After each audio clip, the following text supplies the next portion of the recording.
السلام عليكم، ازيكم يا حبايبي؟ اللهم صل على سيدنا النبي عليه افضل الصلاه والسلام. الا بذكر الله تطمئن القلوب.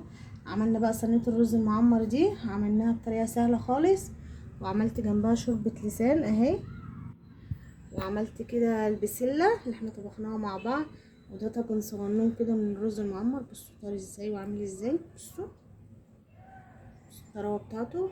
وده مخلل كده خيار معانا اهو، وعملنا فراخ كده محمره. يا رب لو عجبك الفيديو ما تنسيش تشتركي معايا وتعملي لي شير او لايك، وتقولي لي رايك ايه في الغدا. وبشكر كل اللي اشتركوا معايا على القناه الجداد، بشكرهم الف شكر.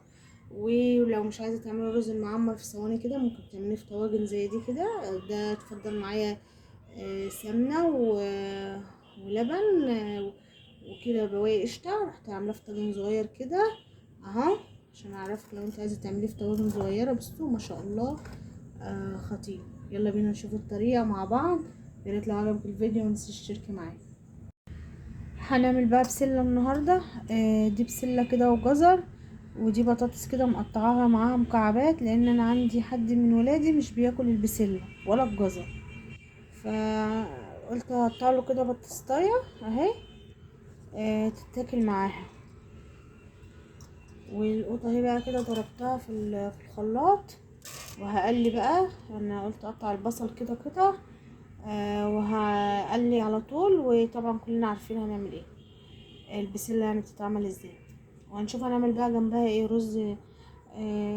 رز معمر، يا هعمل جنبها رز بالشعريه.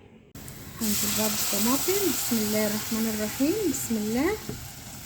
بهارها بقى ملح وفلفل وشويه كده من الكمون بسيطه، وشويه من الكزبره، ورشه من البابريكا.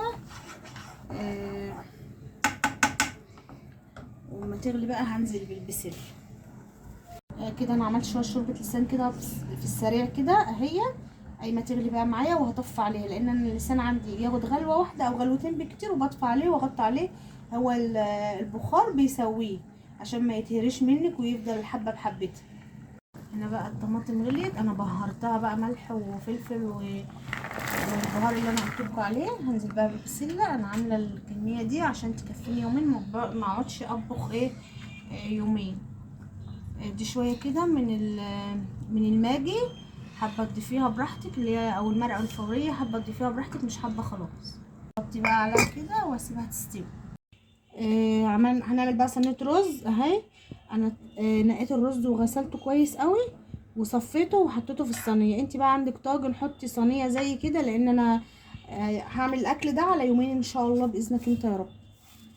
طبعا اول حاجه كده رشه من الملح، معايا لبن كده بس غاليه كده اهو، ومعايا هنا حته زبده من اللي احنا كنا عاملينها على القناه، ودي قشطه، دي قشطه اهي، ومعايا زبده كده صفرة برضو. انت بقى المتاح عندك، الميكس الموجود عندك براحتك. انا اول حاجه هنزل بيها، هاخد حته كده من الزبده اهي، هاخد شويه كده معلقتين حلوين كده من القشطه،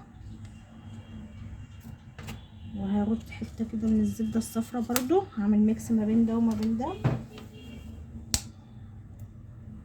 اهو. الرز المعمر على فكره بيحب الزبده والقشطه. بسم الله الرحمن الرحيم اهو.